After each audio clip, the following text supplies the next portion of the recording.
All right, we're talking about vector fields in section 16.1. You have seen vector fields whether you realize it or not. If you have seen graphs of airflow or fluid flow or air currents, or I'm going to cover up your picture for just a minute.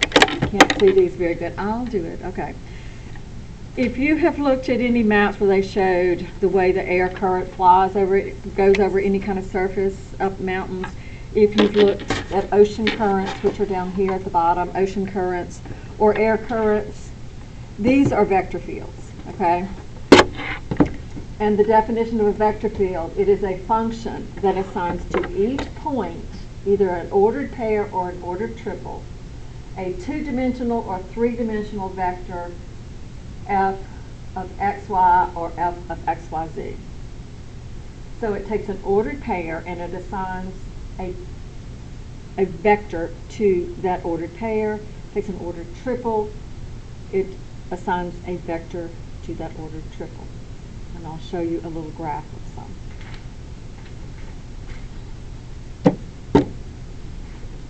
All right, there's my pencil. Okay, and then gradient vector field, we're also going to look at it in here. We've done gradient vector fields before, gradient vector. The gradient vector was nothing more than the partial with respect to x and the partial with respect to y. It is a vector. It's called the gradient vector. And it's called a gradient vector field. And that if it's three-dimensional, partial with respect to x, partial with respect to y, partial with respect to z. So we're going to do gradient vector fields in 16.12.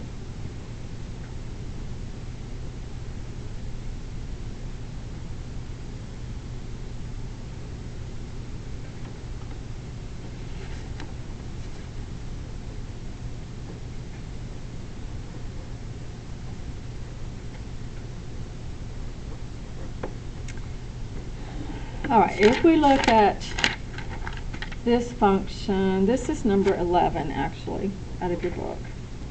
F of xy is equal to the vector x negative y. This is a vector field, okay, two-dimensional vector field. To every ordered pair, it's going to assign a vector. Now, if you were to sketch this by hand, it would be very tedious, but I want to show you just a little bit. I'll do a few of them just to give you the idea of what they're doing.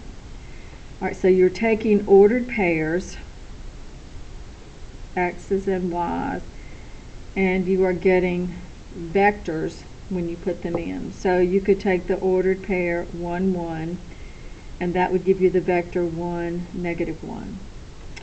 Let me just do a negative 1. Oops, sorry. If you took the ordered pair negative 1, 1, that would give you the vector negative 1, negative 1. Let me just take kind of one in each quadrant. Let's say I took negative 1, negative 1. That gives me the vector negative 1, positive 1. And then what do I not have? A vector 1, negative 1 would give me the vector 1, 1. All right, assuming I halfway did those right. Then if you were to graph this vector field,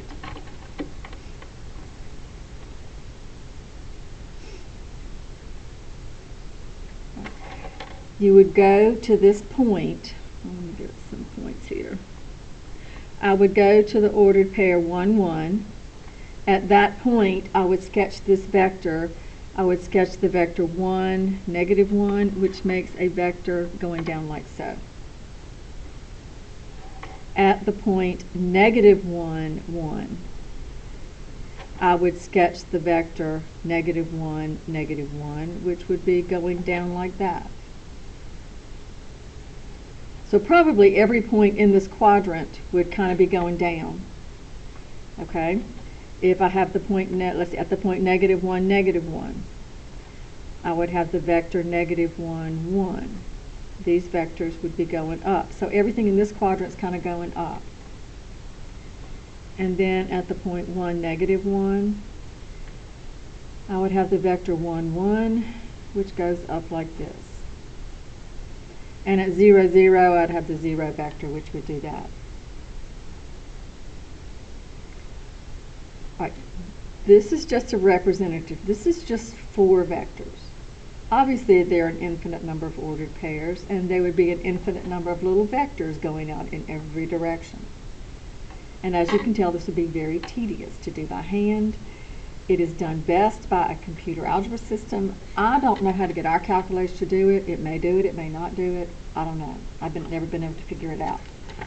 But if everything was said and done, you would get something that looks like this. This is not that. This is a different vector field. But this is generated by a computer, actually. And you can see how it goes. Now, I'm asking you to match. Do some matching on these. They're going to give you the vector field, and they're going to give you 4 graphs, and then you kind of have to match which one goes with it. I would do like exactly what I did here. In fact, this one is a matching problem. This is number 11. We're supposed to be matching it with one of these down here. So if you just think back to the little arrows that we drew in quadrant 1, what were they doing? They were going to go down. So not that one, not that one, not that one. It's probably that one right there because they're going down, that's going that way, this is going up, and this is going up. So it would be number 4. So just do enough pairs or points to get the idea of what the vectors are doing in each of the quadrants, and then pick the match it, okay? I would not ask you to graph one of these by hand. Okay? Fair enough? All right. Do I need to go over how to do a gradient, find the gradient vector field?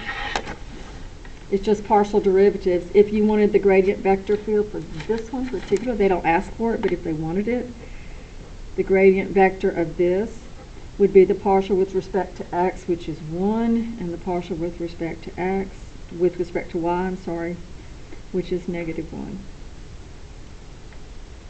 And it will give you that. Do I need to do a gradient vector field? No? All right, we've actually done it before.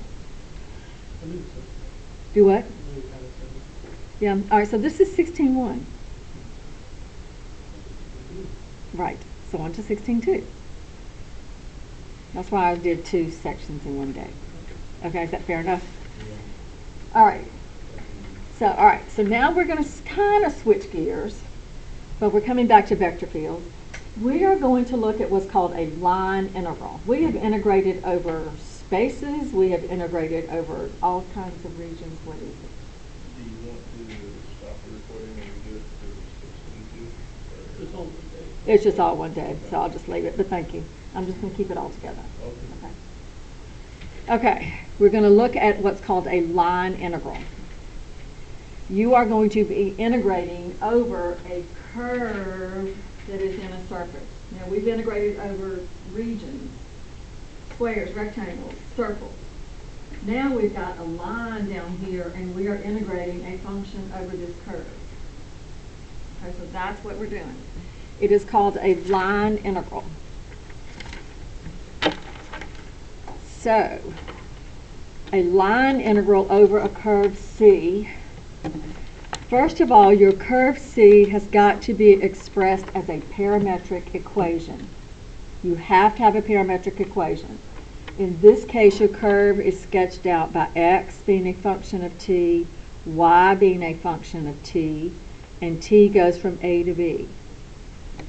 The symbol for line integral is this.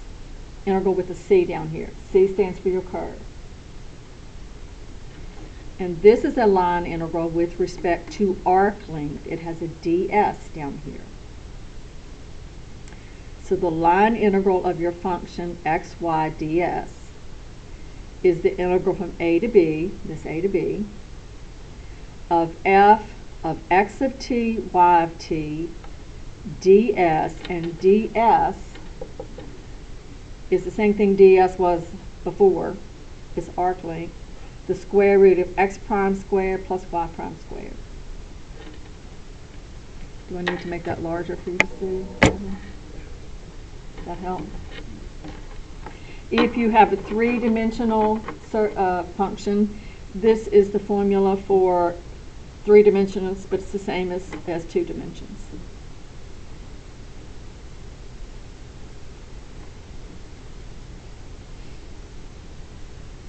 Now remember, parametric equations have direction. So when you do a line integral, you are doing this line integral in a certain direction, and it is important, the direction. If it tells you your curve is going from here to here, then you have to make sure your curve is going from there to there, so you're integrating in the right direction. Okay? All right, we're going to come back to over a vector field. I want to look at this first. But a picture, again, of what you're doing is this. This down here, this red line, is your curve C. It's down here in the xy plane.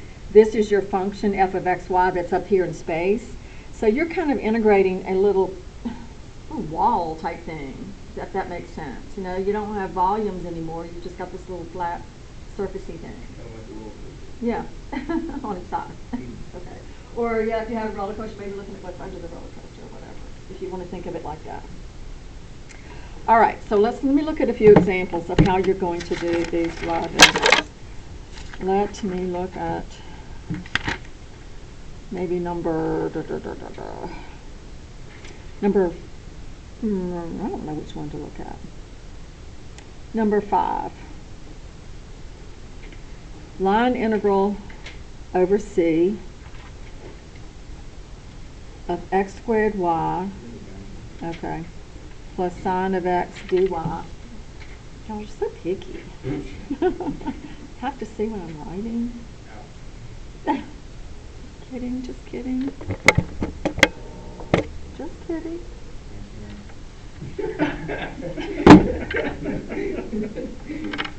And Tori's not going to know what that's all about, right? Because she missed the first. She missed the first part of the class. I'm going to be paranoid about the rest of the semester. My mom's going to judge you.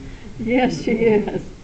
C is the arc of the parabola. Y is equal to x squared. That goes from the point 0, 0 to the point pi squared.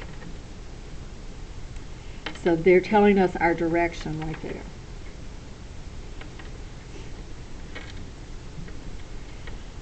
All right.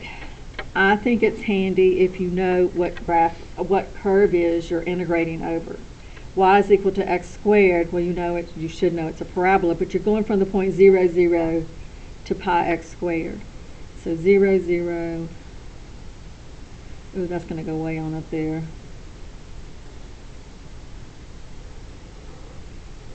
To that. That is my direction. Now, somehow I need to express C parametrically.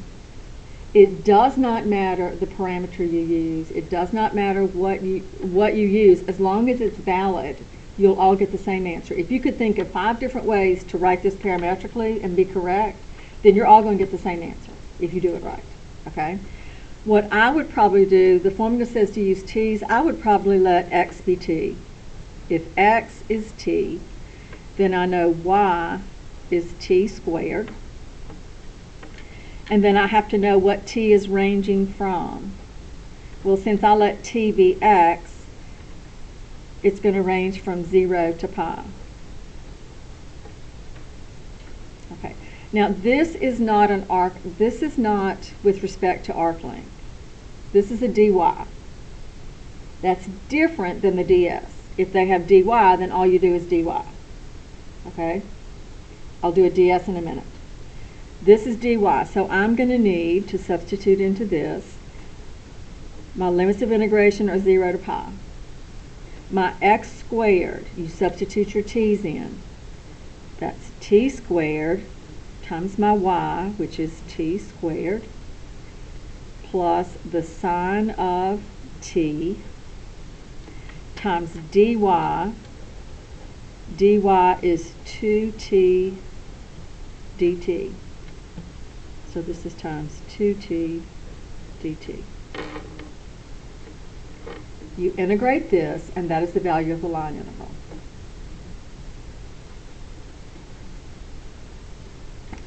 That should be x squared, that should be whatever y is. That should be the sine of t, and that should be dy. So let's see what we get. Those would be your radian maybe. Yes, Oh, wait. I'm glad you noticed that. Wish they just taught radians from the get-go and never even bothered with degrees. It'd be so much nicer. Unfortunately, don't y'all use degrees in physics? Yeah, that's what I'm saying. They like the more exact answer. I like the more broad. I hope I'm in radians. I'm in radians. So I got pi times pi to the 5th plus 6 all over 3. And that's the value of the line interval. And this was a dy. Let me look for a ds.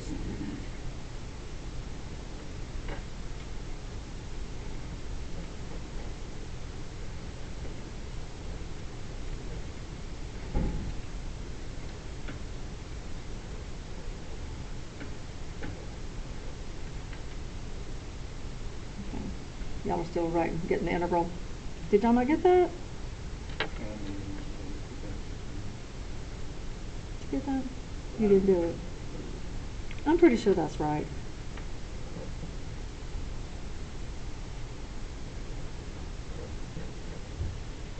Yeah. Okay, now let's look at number 4. It's a ds problem. All right, number 4 is the integral, line integral over c of x e to the y ds. And we're on the line segment from the point 2, 0 to the point 5, 4. They do not give you a path. In this problem, they gave you the path was x squared. We had to stay on that path. In this one, we have a line segment. That's all we have. So if I sketch that, have the point 2, 0 and the point 5, 4. This is my line segment, and it's going that direction. And this is the point 2, 0 and the point 5, 4.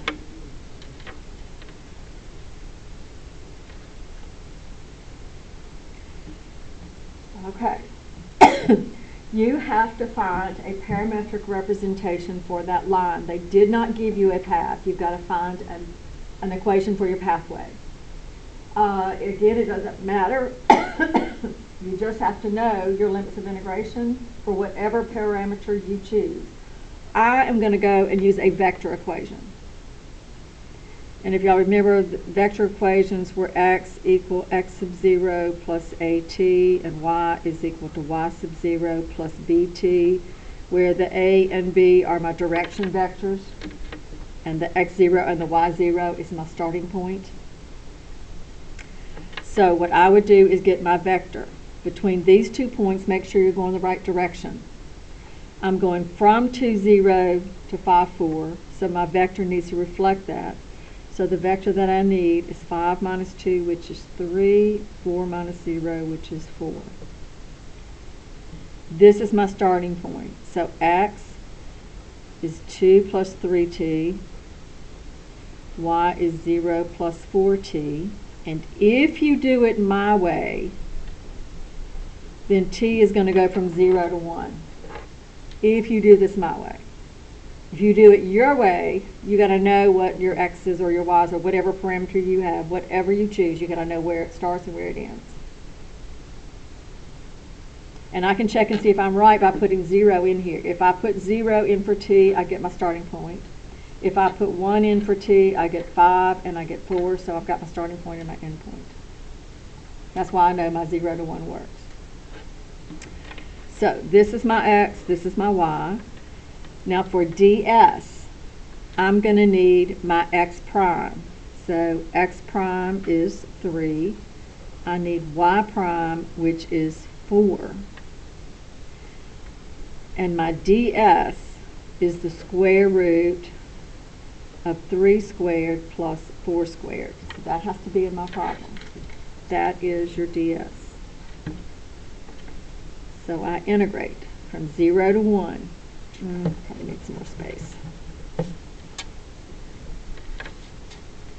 Integrate from 0 to 1. My x is, what is my x? 2 plus 3t.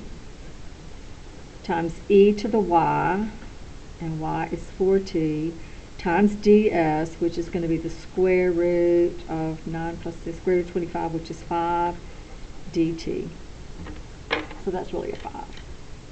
And are we just putting that dt there, or is it coming from somewhere? We changed everything to t's. No, I just want to know if it was like attached to, like, you know, like in the last equation, we took the y and made our Derivative, put our dy, yeah, or dt. So I'm just kind of like, No. are we just throwing it in there, and just because we're in t? We're in t's, so we have to have a dt, yes. Okay, I kind of got lost where you got the 0 and 1. Like from t range from 0 to 1. 0 to 1. When you set up your parametric equations this way, if you set it up my way, t is always going to start at 0 and 1. Because what I'm saying is, if I put 0 in here, I get the ordered pair 2, 0. Oh, Okay? And then if I put 1 right there, then I get 5 and 4, which gives me my ending point. So if we do it your way, it's always going to be 0 to 1. If you do it my way, it's always 0 to 1. I know. If you always do it my way, it's 0 to 1. Otherwise, think about it and just get whatever works. Nah?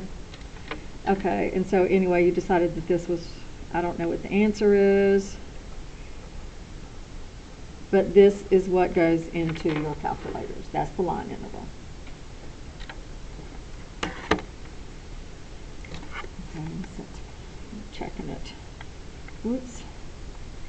The interval of 5 times.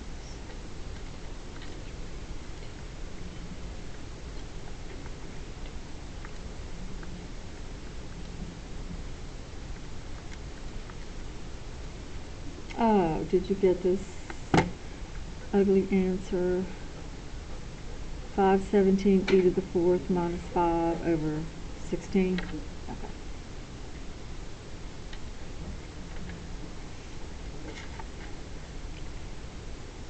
Okay. Okay. Yeah, everybody ready to move on to another one?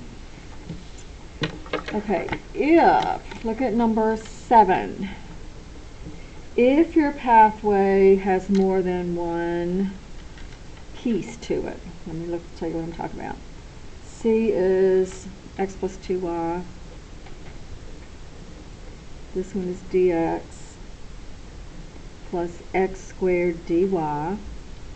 Our path C consists of line segments, plural, from 0, 0 to 2, 1, and then from 2, 1 to 3, 0.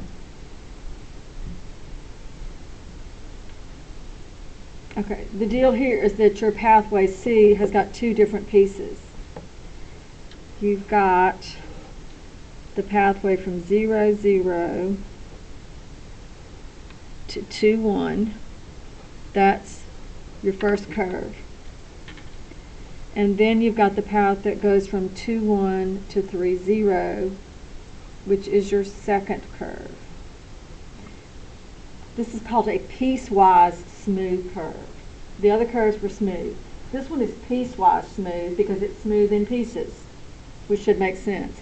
It's a smooth curve here, then at that angle, then it's a smooth curve here. But it's not smooth over the whole thing. So when you integrate this line integral, you have to integrate it over curve 1, get that one, then integrate it over curve 2 and add them together. So we're going to do the integral over curve 1 plus the integral over curve 2, and that is going to be our line integral. So you're going to have to find parametric equations for C1. So let's do our curve 1 that's going from 0, 0 to 2, 1. Again, I'm going to do it my way. I'm getting my vector, which is the vector 2, 1. Then my parametric equations, x is 0 plus 2t, y is 0 plus t, and my t is going from 0 to 1.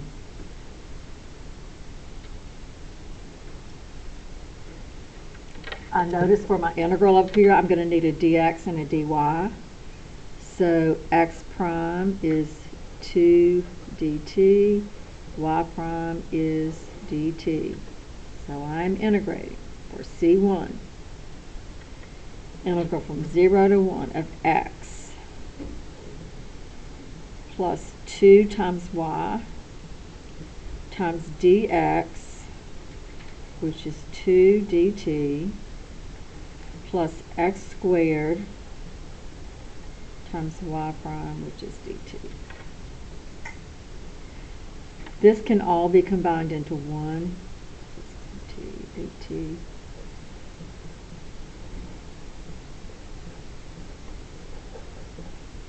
You can get a number for that.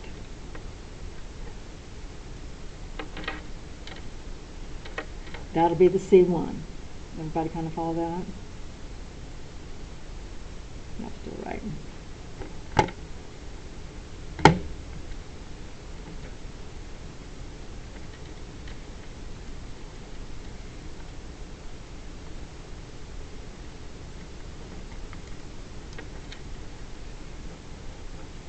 I've got 16/3 for that one. All right, half of the problem's done. We've got the line integral over that line right there. Now we've got to do the other one. You've got to do curve 2. So curve 2, I need to go from 2, 1 to 3, 0. So I have the vector 1, negative 1. So my equation this time is 2 plus t. And for y, it's 1 minus t. And again, t goes from 0 to 1. I need x prime, which is dt. I need y prime, which is negative dt. So the integral for curve 2 is from 0 to 1, x. 2 plus t plus 2 times 1 minus t times dt plus x squared,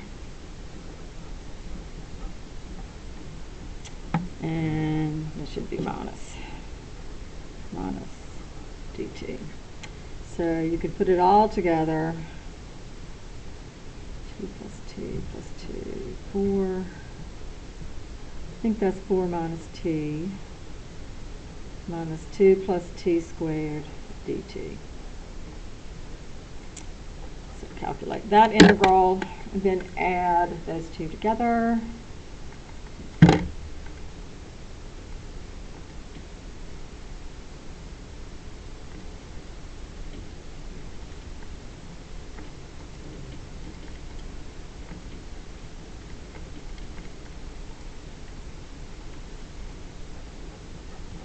Negative 17 over 6. And then when you add them together,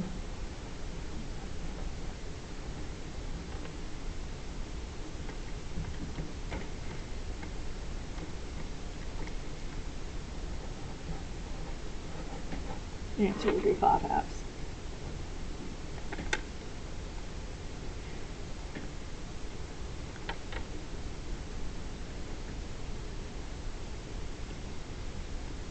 However many pieces your curve has, you just go with it.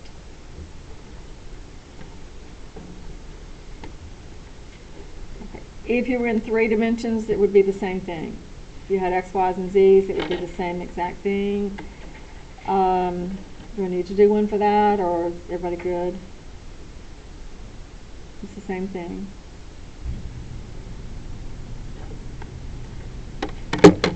Okay. You can also integrate over a vector field, which is why we were doing vector fields anyway. So a line integral over a vector field f. All right, first of all, f is going to be a continuous vector field defined on a smooth curve C given by r of t. And t goes from a to b. The line integral of f over c is f dot dr, where you integrate from a to b, f of r of t dotted with r prime of t dt. Let's write it down, the formula, just write it down and I'll explain it or show you a problem. But you're doing a line integral over a vector field, which is the f dot dr. And your curve is defined by the r.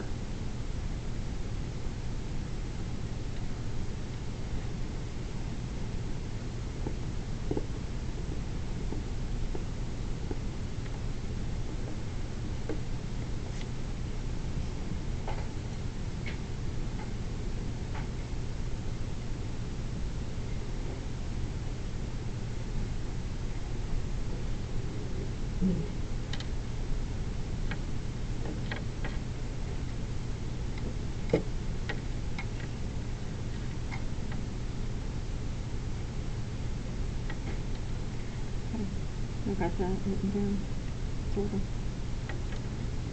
Okay. Here's the writing. I'll get it. I was just going to show you that this is kind of a picture of what we're talking about. Here, the blue is your vector field, and the C1 and the C2 are your curves. So you're integrating this vector field over these curves, which sounds kind of strange and looks kind of strange to me, but that's what we're doing. Kind of like a negative airfield.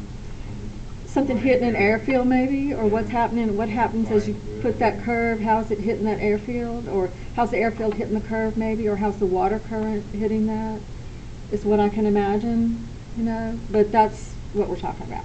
That's what it looks like visually. All right, Eddie, did you get the rest of the formula? All right, then I'm going to look at number 19 out of your book, if anybody's got their book.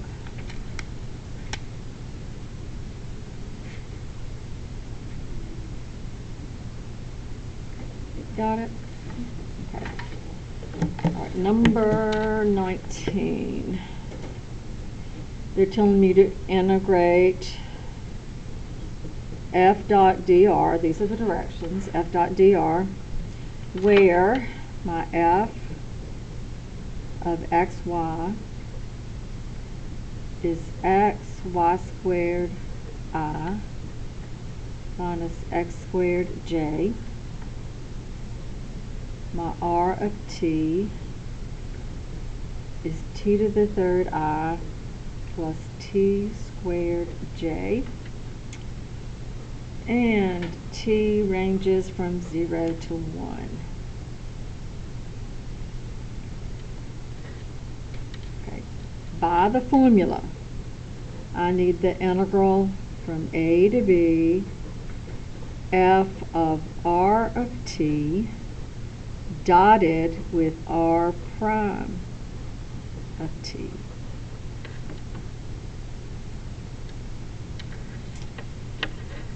All right, so one thing I notice is that I need the derivative of this. So I'm going to write it in component form. R prime of t is going to be the vector 3t squared, and this is 2t. So there's my r prime. Got that. All right, now f of r of t. That means in this function f, I've got to substitute this function. So this is your x. So x is t to the third, and your y is t squared. So f of r of t, f of r of t is x, which is t to the third, t squared squared. This is minus t to the third squared in component form. Are y'all with me? All right, so simplify this mess. That's t to the fourth, add your exponents. That looks like that's t to the seventh, and this would be negative t to the sixth. So my line integral is from 0 to 1. F dot dr. So f, which is t to the 7th, negative t to the 6th, dotted with r prime, 3t squared, 2t. Now you all remember how to do a dot product? Maybe. this times this. Yeah, 3t to the 9th, add your exponents, minus 2t to the 7th dt. And that would be your line integral.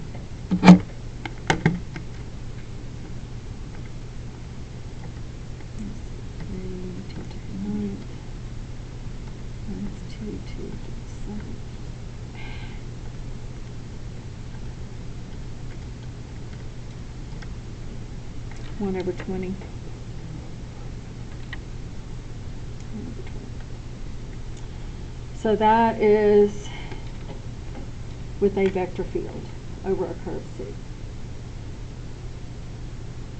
All right, do y'all have any questions? Do we need to do another one? Not right now?